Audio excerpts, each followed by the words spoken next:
Et bonjour. Et bonjour, est-ce que tout le monde m'entend? Est-ce que cette fois-ci on a réussi à faire les... Est-ce que j'ai réussi à faire les réglages techniques du premier coup ou est-ce que c'est encore la galère? Coucou Al, coucou le chat. Est-ce que tu m'entends? Est-ce que tu m'entends le chat? Le micro est bon, la caméra aussi. Parfait, parfait, ok. Eh ben, du coup, bienvenue à la Cour des Miracles pour cette nouvelle session de préparation de partie de notre campagne maison du jeu de rôle Fallout. Ça faisait longtemps qu'on s'était pas penché dessus. La dernière partie de Fallout date de janvier, si je me trompe pas. Et donc là, on va bientôt lancer le prochain arc dès mardi. Prochain arc narratif de Fallout avec une nouvelle table de nouveaux guests, à savoir Olshad de la chaîne éponyme Olshad JDR Show et Bender Benichou de la chaîne Playhouse. Voilà, voilà, vivement mardi, effectivement, effectivement. Qui viennent donc prendre le relais de Mary de la chaîne éponyme et de Predent des chaînes Survival Park et Bloodroll. Voilà pour la petite intro. Les replays des premiers épisodes sont disponibles. Hop là. Ah, super, j'ai bien géré le navigateur. Hop là, oui, c'est juste que il faut que... Oh, incroyable.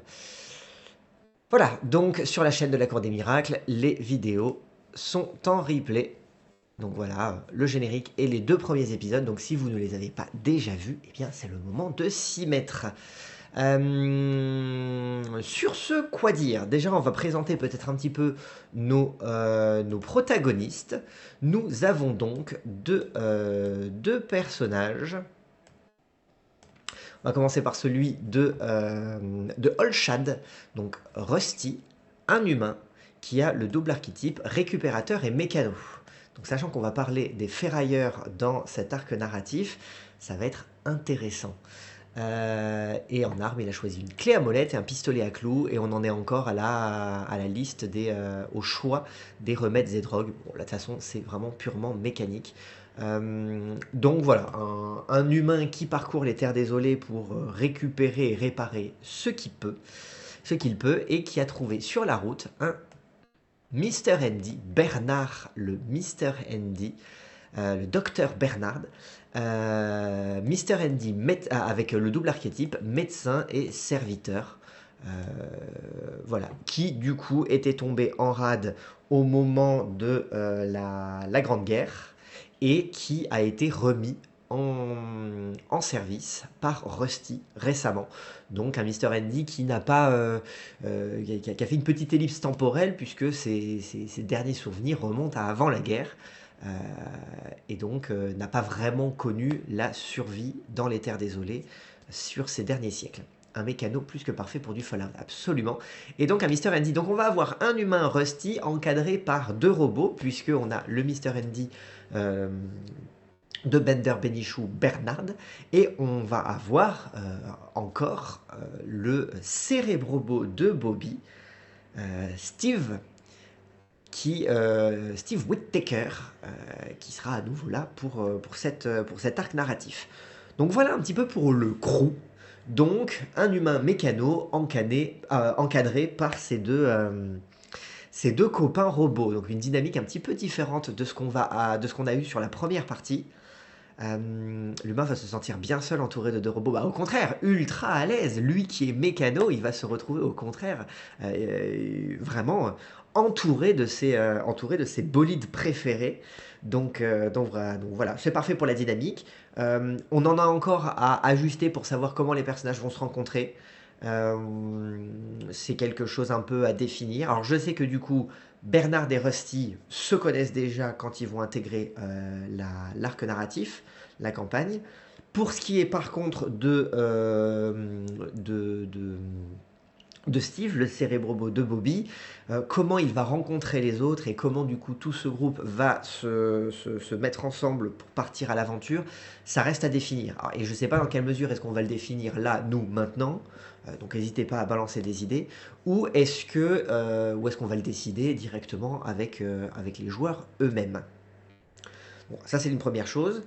Qu'est-ce que je voulais dire d'autre? Oui, par contre, on va avoir une dynamique un petit peu différente par rapport au premier arc, puisque on avait là où on avait des personnages, on va dire, qui étaient plus dans la méfiance, euh, notamment la dynamique entre Judy Palmer et Scorch, donc le personnage de Mary et le personnage de Predent, particulièrement méfiants, avec vraiment des dynamiques de pouvoir, des questions morales, elle qui se présentait comme un shérif et lui comme un mercenaire opportuniste, lui une goule, elle une humaine, avec une vision très différente sur le monde qui, mine de rien, arrivait à se, à se, à se, à se coordonner en cours de partie, et Steve à côté de ça, qui était plutôt, on va dire, la caution,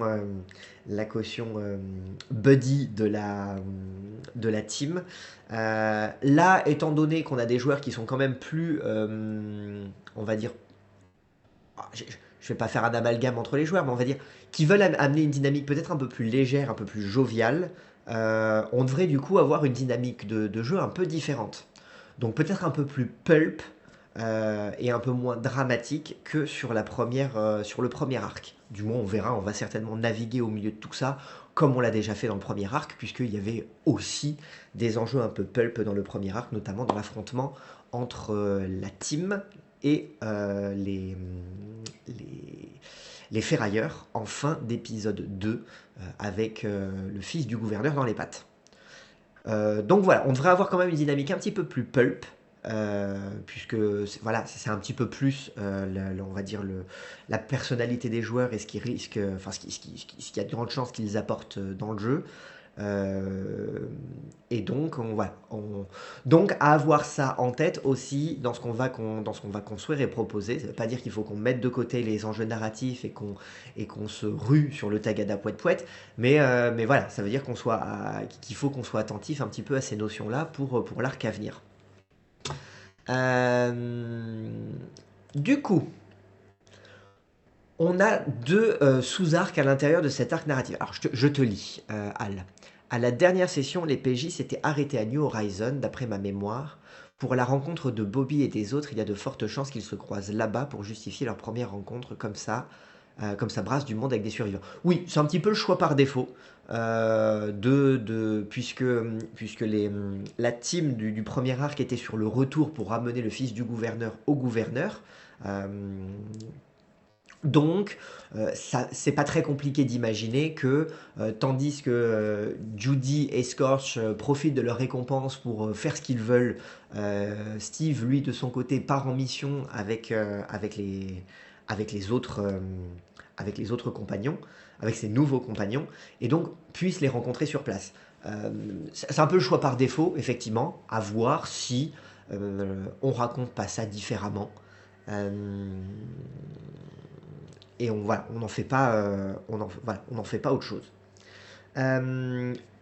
Là, en y réfléchissant à voix haute, je me demande, enfin, en fait, on a deux options. Enfin, on a même plus que ça d'options, mais je veux dire, soit effectivement, on commence en mode un peu chill, les personnages se rencontrent, on reçoivent la quête, entre guillemets, d'aller récupérer des vivres et des capsules dans l'usine de Nuka-Cola, qui est vraiment l'objectif de cette première partie d'arc, le premier acte de ce second arc. Et donc, ils partent ensemble et puis let's go pour l'aventure. Soit et donc, dans cette perspective, ils ont aussi la possibilité de se préparer à partir à l'aventure et de se balader, d'enquêter un petit peu à New Horizon s'ils le souhaitent, d'interagir avec quelques PJ.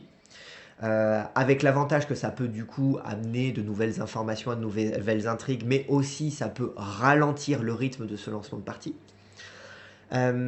Soit partir du principe que euh, Judy Palmer, Scorch et Steve ont reçu une nouvelle mission, celle de partir à l'usine de Nuka-Cola, et puis, en cours de route, ils ont été séparés et Steve fait la rencontre sur le chemin du Mr. Andy et de,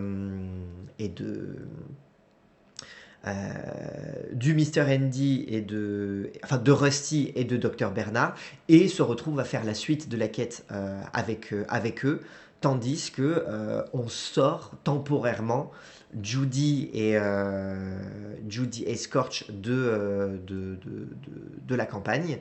euh, voilà, de la campagne temporairement et ça leur fait quelque chose. Ça raconte déjà un peu plus le pourquoi ils sont sortis momentanément de la campagne et puis et puis et ça leur fera quelque chose à raconter quand ils reviendront. C'est une autre possibilité. Soit ils se sont fait attaquer par quelque chose, les personnages se sont séparés, et puis du coup, le, le, le Cérébrobo part de son côté et fait la rencontre du docteur Bernard et de Rusty, et ils se mettent du coup en route pour l'usine en se disant peut-être qu'on retrouvera et, euh, Judy et Scorch sur place. Euh, et puis en réalité, ça ne sera pas le cas et on verra bien avec Judy et Scorch au moment où ils reviendront dans la campagne ce qui s'est passé pour eux. Soit ça peut même être un éboulement, une partie du sol s'effondre, Judy et Scorch tombent, disparaissent dans les profondeurs, qui sait dans les entrailles, ça se passe peut-être mal pour eux, on verra bien par la suite, euh, et, euh, et Steve fait la rencontre de Rusty et Dr. Bernard et continue de son côté. Ce qui a l'avantage de, raconter le pourquoi de la séparation avec les deux premiers personnages, euh, Judy et Scorch, et aussi de rentrer rapidement dans le vif du sujet, non pas à New Horizon, mais directement sur la route de l'usine de Nuka-Cola. Il y a peut-être d'autres options qui existent, mais là déjà, on peut se demander qu'est-ce qui est le plus intéressant. Là, j'avoue qu'à réfléchir à voix haute, je me dis que il y a plus il y a plus de saveur à la deuxième option. Voilà, voilà. Je ne sais pas ce que tu en penses, Al. Je ne sais pas ce que vous en penserez à la rediff. On questionnera aussi sur le Discord. Mais voilà une proposition pour justifier les chaises musicales des joueurs. Ça reste une option simple, plus intéressante que d'une simple rencontre à New Horizon. Voilà, c'est à peser le pour et le contre, mais voilà, ça peut être une option. Euh, Ce qui a aussi l'avantage de mettre, tant qu'on veut, Scorch et Judy hors champ, plutôt que de se dire que ils sont là, mais on les voit pas. Ils vaquent à leurs occupations à New Horizon, mais au final, on se retrouve à raconter le fait que enfin, voilà, on n'a pas grand-chose à raconter, mais ils le font en toile de fond, alors que là, il y aurait peut-être davantage à raconter. Ok, ça peut être une option. Du coup, on a deux actes à l'intérieur de cet arc narratif. Donc le premier, c'est la direction de l'usine. Donc on peut effectivement imaginer ce premier événement qui sépare les PJ. Ça peut être l'occasion d'un petit, voilà, d'une petite scène roleplay sympa. Euh, et donc du coup, pour ce qui est de l'usine de Nuka-Cola. Donc, prétexte, une mission de ravitaillement est organisée vers une usine de Nuka-Cola dans la fosse commune. Pour rappel, la fosse commune, c'est dans la partie... euh, donc c'est dans la partie effondrée de la ville de Springfield. Donc les personnages vont certainement ils partent de New Horizon, ils vont certainement continuer à suivre le lit de la rivière ou l'intérieur de la ville jusqu'à bifurquer dans la fosse commune et donc mince. Rusty, c'était pas mal. Et donc ensuite, creuser, commencer à descendre dans la fosse commune à la recherche de cette fameuse usine Nuka-Cola. Et donc, l'usine Nuka-Cola, hop là. Donc sur la route, une tempête radioactive se déclare. Alors ça peut être... alors peut-être que... oui, l'avantage de la tempête radioactive, c'est qu'il peut y avoir à la fois des enjeux radioactifs pour le personnage de Rusty, donc quelque chose qui lui, du coup, le met en danger, et aussi quelque chose de électrostatique qui met aussi en danger les robots. Donc voilà, il peut y avoir des choses à faire à ce niveau-là. Ensuite, une fois qu'ils auront atteint l'usine de Nuka-Cola, qui vont déjà devoir descendre, qu'ils vont devoir déjà atteindre en contrebas en descendant dans la fosse, donc certainement avec des enjeux de rappel, et clairement les robots ne sont pas les plus adaptés pour ça. Voilà, on a donc voilà, un petit rat scorpion coincé dans une bouteille de Nuka-Cola pour les avertir que ce n'est que le début. Un couloir rempli d'œufs mène aux anciens bureaux de la direction et les rats scorpions attaquent. Les survivants découvrent un camp d'esclaves fugitifs et sur un calendrier datant d'octobre 2077, dernière croix le 23, c'est-à-dire la date de la tombée des bombes. Donc non pas pour dire que les informations ont été notées à cette époque-là, mais plus pour dire qu'elles ont été notées sur la dernière page du calendrier à l'époque où il était affiché. On a réussi à s'échapper du Colisée. Il y a une faille dans la muraille Est. On organisera la fuite des autres et on se regroupera ici. Ce qui, pour rappel, est en réalité un faux indice de manière à attirer les curieux dans le Colisée, dans un piège en réalité, pour mieux les capturer. Donc voilà, ça c'est le premier arc. Et au niveau de l'infrastructure, on a donc accès dans la faille par le toit, la fabrique avec des cuves et des convoyeurs, c'est-à-dire les rails, les pinces, les presses, un couloir infesté de rats scorpions et un bureau aménagé en faux camp d'esclaves fugitifs. Au niveau des dangers, on a les rats scorpions, les ressources à trouver, l'or sur Nuka-Cola Corporation, l'existence d'une faille dans les remparts du Colisée, donc ça c'est les infos, et les items. Donc absence de réacteur à fusion, ce qui est un atout pour alimenter notamment la ville. Par contre, il y a beaucoup de Nuka-Cola et beaucoup de caps, donc de quoi se nourrir et de quoi s'enrichir.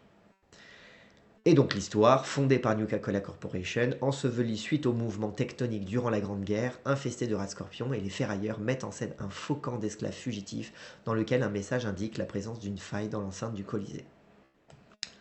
Voilà pour les infos de ce premier arc, et ça devrait occuper la première, voire les deux premières parties. Donc voilà, ça c'est l'essentiel sur lequel, voilà, en fait on va pas trop se pencher sur la suite, parce que je pense qu'on aura le temps de le faire. Notamment parce que en fait, ça déjà, ça va nous occuper une ou deux parties, donc on va déjà avoir le temps d'insérer entre ces parties une nouvelle session de préparation de partie, donc ça nous permettra d'anticiper la suite. Mais du coup,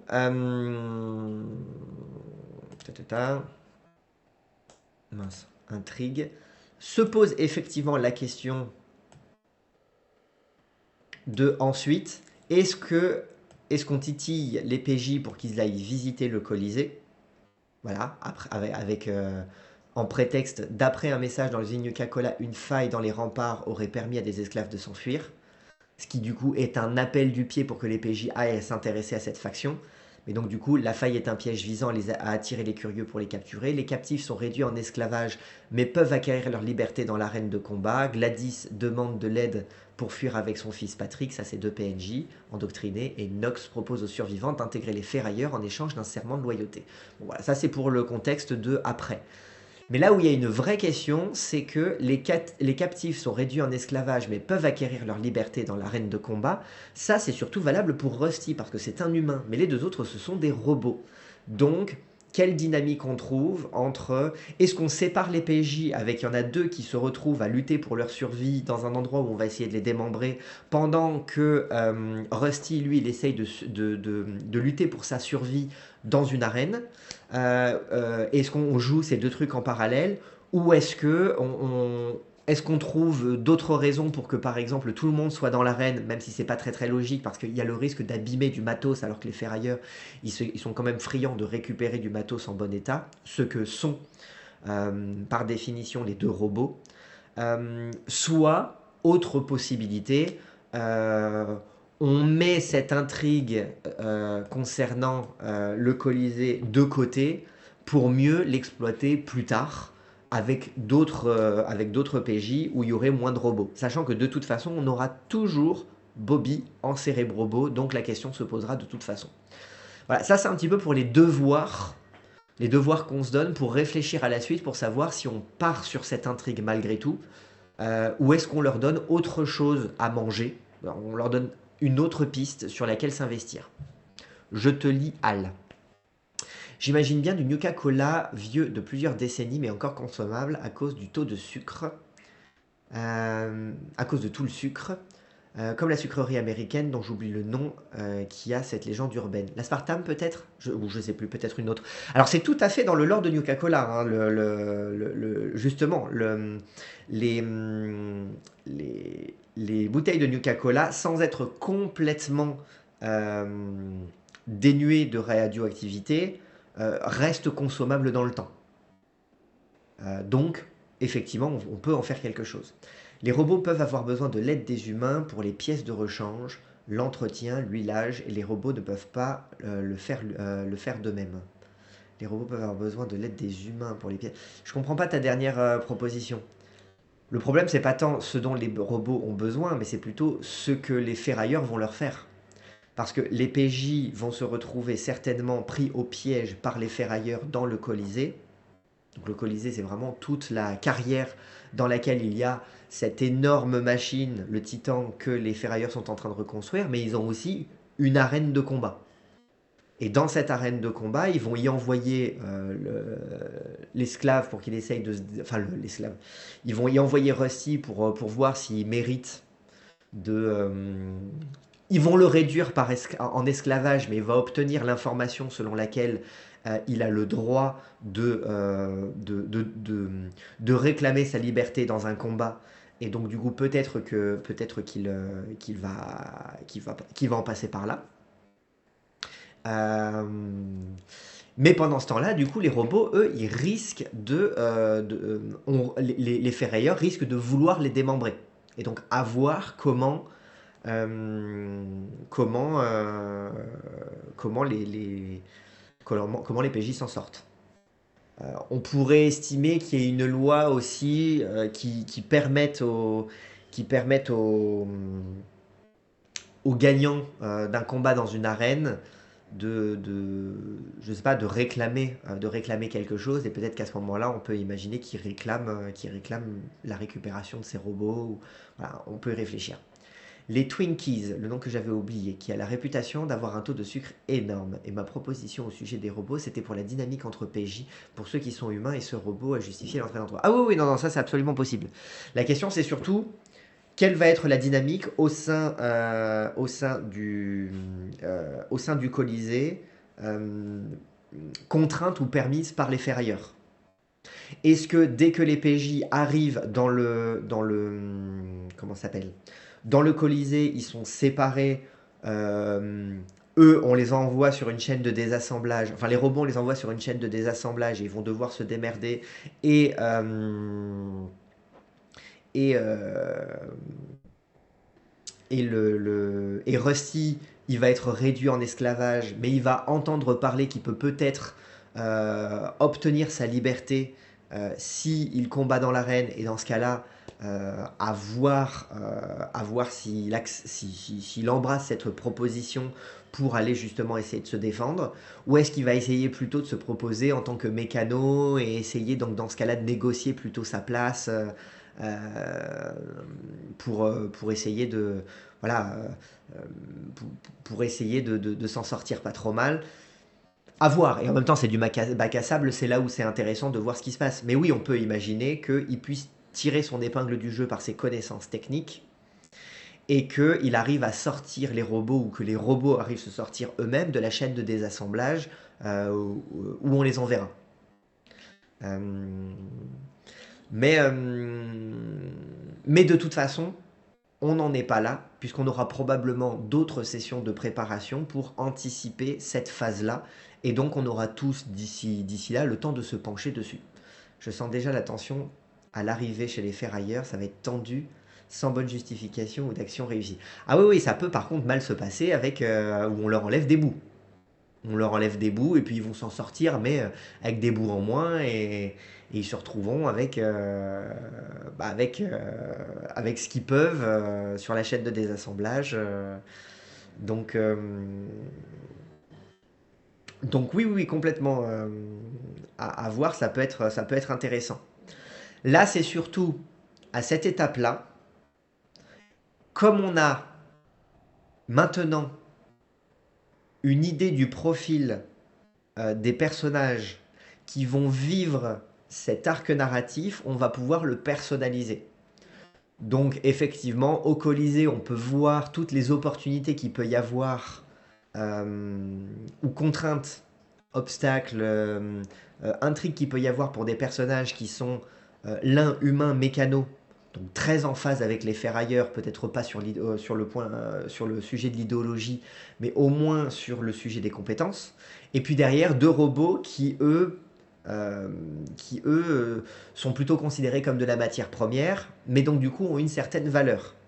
Qu'est-ce qu'on fait de tout ça? Donc voilà. Mais ça c'est pour le Colisée. D'ici là,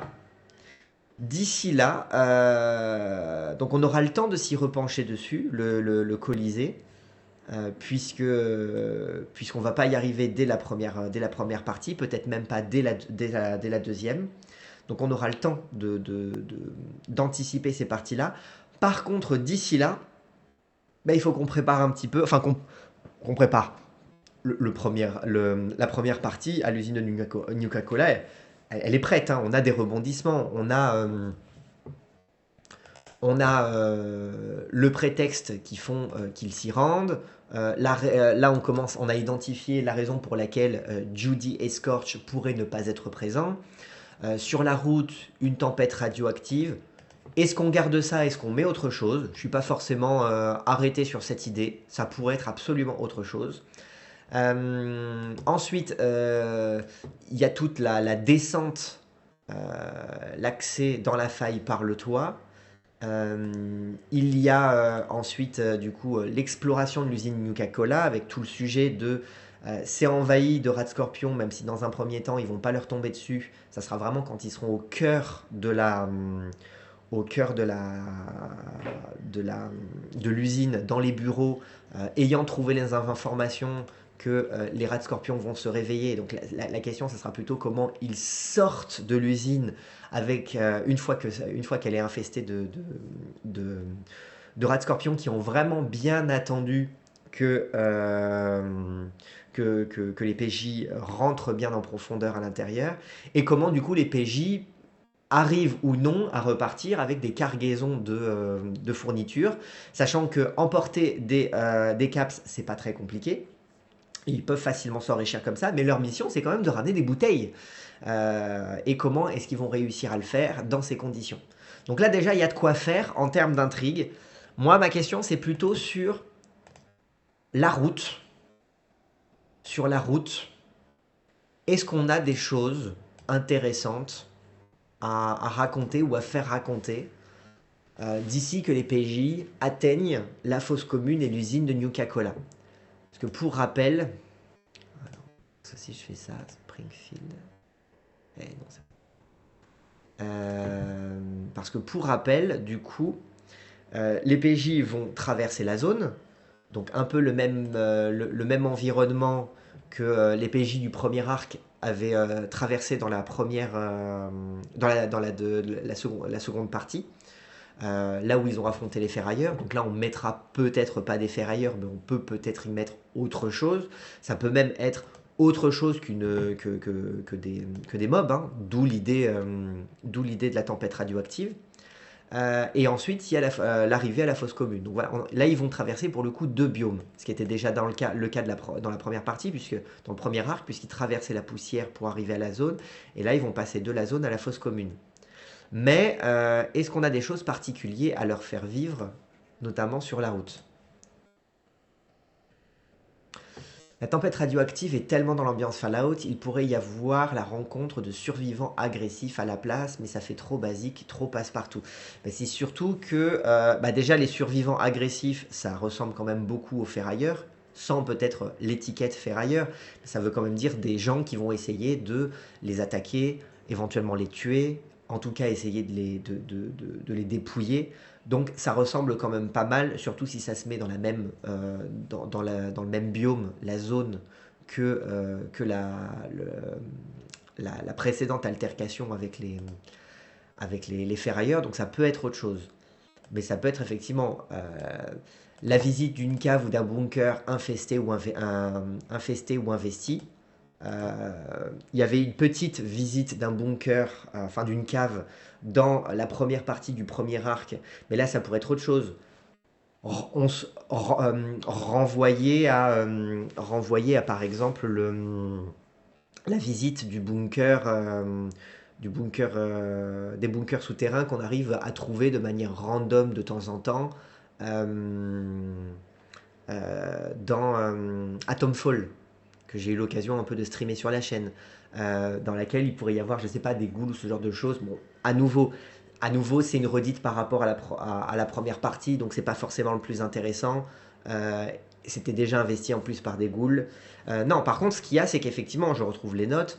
Ils peuvent tomber sur une fresque de Greta. Donc pour rappel, hein, la ghoul artiste peintre qui, qui, qui trace des fresques d'avant-guerre.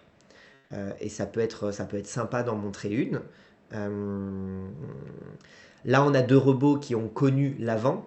Mais pour rappel, on en a un, enfin, on a trois dynamiques différentes. On a le personnage de Steve Whittaker qui, lui, est un ancien détenu, probablement condamné à mort, dont on a enlevé le cerveau pour le mettre dans un robot et qui a encore des troubles de la personnalité, on lui a fait un lavage de cerveau pour en faire un outil, mais il a encore des résurgences de son ancienne vie. Donc, à la fois, il a vécu avant la guerre, puis après la guerre. On a aussi donc, mais avec deux perceptions différentes. On a le Mr. Andy qui, lui, du coup, a des souvenirs très récents d'avant la guerre, puisque lui, il ne vient d'être réparé que très récemment. Et puis on a l'humain réparateur qui, lui, pour le coup, n'a jamais connu l'avant. Ce qui crée d'autant plus de distance entre lui et les robots, que du coup il va se retrouver peut-être face à une fresque qui montre un paysage absolument magnifique et verdoyant, et que les robots disent ah oui ça me rappelle quelque chose ou je me souviens très bien, et Rusty qui lui du coup est complètement démuni face à cette situation. Ça peut être quelque chose d'un peu intéressant à leur montrer. J'ai le Keeper sous les yeux, je vois qu'il y a l'abri des ghouls dans la zone de l'usine Coca-Cola. Les PJ pourraient peut-être en voir de loin sans forcément les rencontrer en face pour avoir une piste pour la suite et poser une ambiance nerveuse. Euh, Mince. Revenons sur la carte.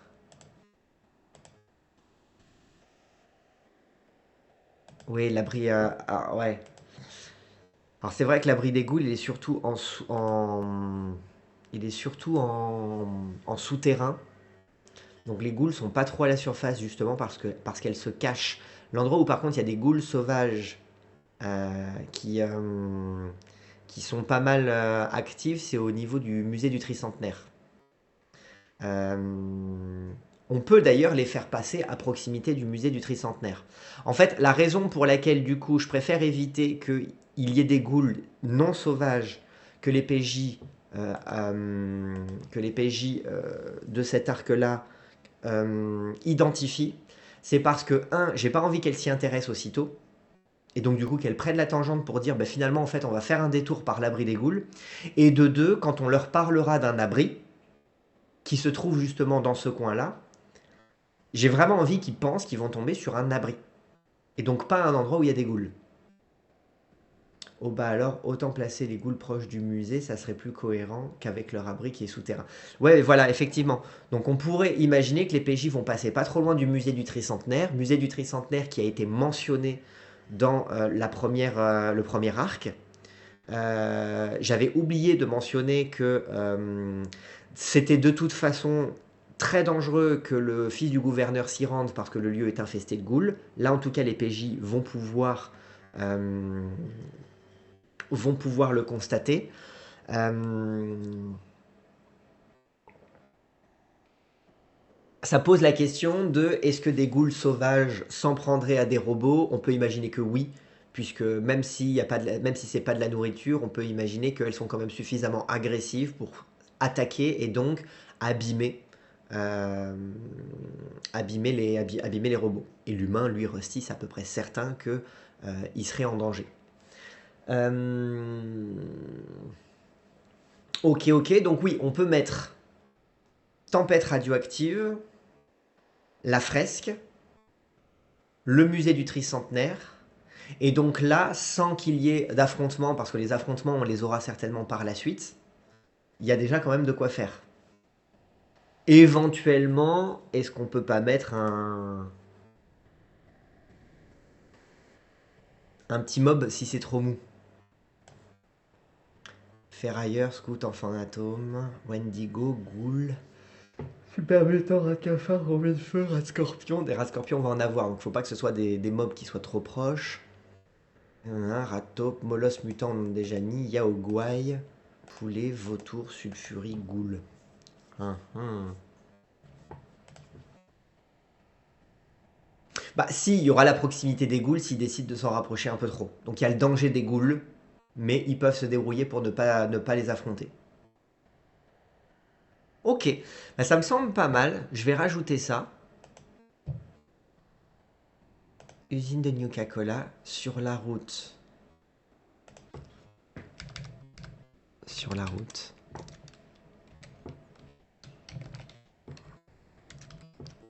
Euh, une fresque de Greta représentant un paysage verdoyant d'avant-guerre.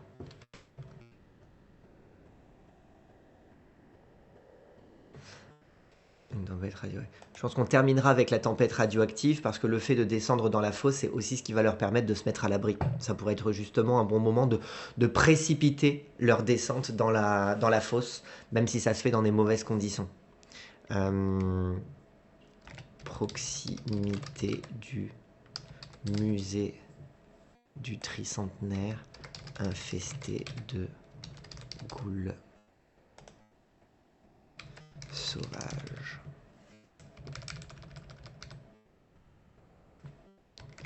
Ghouls sauvages.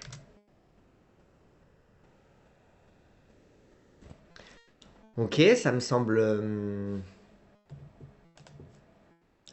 pas mal. Euh, Là, on n'est que deux. Al, il n'y a que toi et moi. J'aimerais bien, sachant que la partie, elle va arriver mardi, que du coup, on puisse aussi s'alimenter des avis des copains et copines qui sont sur le Discord et qui verront peut-être cette vidéo en replay, mais qui pourront contribuer par la suite sur le Discord. Donc du coup, je pense qu'il faut ne pas en faire une vidéo trop longue pour qu'ils puissent facilement la rattraper et faire en sorte de laisser de la place pour qu'ils puissent justement se manifester et formuler des idées. Du coup, là je vais lire enfin, ce que tu dis. Greta serait un bon moyen pour couper la poire en deux au sujet des ghouls à ce stade de la campagne. Greta est une ghoul civilisée, si je me souviens bien. Oui, absolument, Greta est une ghoul civilisée, mais en fait, j'aimerais bien que les PJ voient plusieurs fresques avant de la rencontrer, qui se disent, mais qui a fait ça? Oui, j'espère que Mugmax verra rapidement le replay, comme il a toujours de bonnes idées. Yes. Donc du coup, donc oui, non, je pense qu'on peut mettre la fresque de Greta, mais sans montrer Greta. La proximité du musée du Tricentenaire infesté de ghouls sauvages, qui permet d'identifier mieux le musée du Tricentenaire comme un lieu d'importance, mais actuellement inaccessible. Et puis la tempête radioactive pour créer un petit peu de tension au moment où ils vont s'approcher de la fosse commune. Sachant que là, ce sont trois options. Je les utiliserai toutes ou pas en fonction du rythme et en fonction des besoins. Parce que s'il faut, peut-être que les PJ vont aussi proposer ou faire des trucs qui feront que ça, on le gardera pour plus tard parce que on s'apercevra que finalement, il y a largement de quoi faire. Le but étant pas de repousser pendant 2, 3, 4 parties l'arrivée à l'usine de Nuka-Cola, parce que clairement, il y a de quoi faire. Du coup, là, j'ai l'impression qu'on a une trame principale, au moins pour la première, deuxième partie. Euh, Puisque pour le moment, à nouveau, pour ce qui est du Colisée, ça me paraît prématuré On l'a un peu survolé, mais je pense qu'on aura le temps de s'y repencher prochainement. Donc du coup, pour rappel, une mission de ravitaillement est organisée vers une usine Nuka-Cola dans la fosse commune. Sur la route, séparation des survivants et rencontre avec le nouveau groupe. Donc sur la route, séparation des survivants donc de l'ancien groupe et rencontre avec le nouveau groupe. Une fresque de Greta représentant un paysage verdoyant d'avant-guerre, peut-être aperçu. La proximité du musée du Tricentenaire infesté de ghouls sauvages, ce qui va permettre aussi d'identifier le lieu et les dangers qui s'y trouvent. Une tempête radioactive se déclare et donc du coup pousse les PJ à se hâter vers la fosse commune. Puis du coup, descente vers l'usine. Et ensuite, on a le lieu infesté de rats de scorpions. À force de s'engouffrer à l'intérieur, ils vont réveiller les rats de scorpions. Et les survivants, du coup, découvrent un camp d'esclaves fugitifs avec un indice qui mène vers le Colisée. Et on peut imaginer qu'ils n'iront probablement pas immédiatement de l'usine de Nuka-Cola au Colisée et referont un passage par New Horizon, surtout s'ils ont récupéré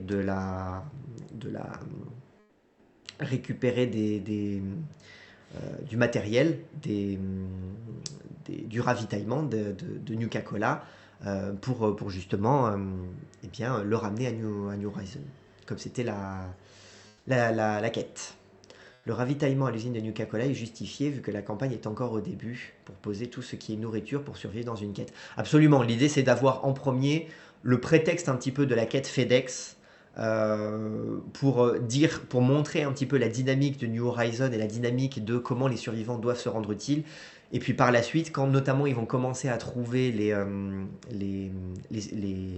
les souterrains et les complexes cachés, là, effectivement, en fait, on sera plus tant dans des enjeux de survie, mais des enjeux de véritables de secrets, d'expérimentation, des choses qu'on voit aussi beaucoup dans la série.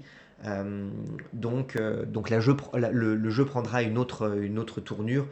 On ira un peu plus en profondeur. Donc là, on va dire qu'on est dans la partie émergée de l'iceberg.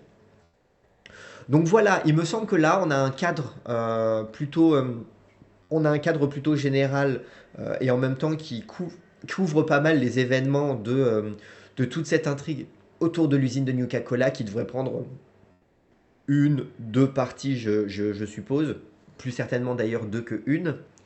Euh, et donc, à la fois, on aura le temps d'anticiper la suite au Colisée, mais si vous avez des idées, vous pourrez déjà les proposer là sur le Discord, en commentaire, etc. Et si par contre vous avez des idées pour personnaliser d'autant plus l'expérience pour les PJ sur cet arc-là, en prenant en compte que voilà, en plus on a un mécano, on peut imaginer qu'il arrive à réparer l'usine et la faire fonctionner au moins le temps que des bouts continuent à s'effondrer et qu'ils puissent arriver à produire un petit peu. On peut imaginer derrière on a aussi deux robots, c'est singulier. Alors, dans l'univers de Fallout, Enfin, déjà, c'est singulier en jeu de rôle d'avoir des personnages qui sont des robots. Là, qui plus est, dans l'univers de Fallout, les robots sont jouables, mais de là à voir qu'ils représentent pour cet arc-là la majorité des PJ, qu'est-ce qu'on fait de ça? Et, euh, et donc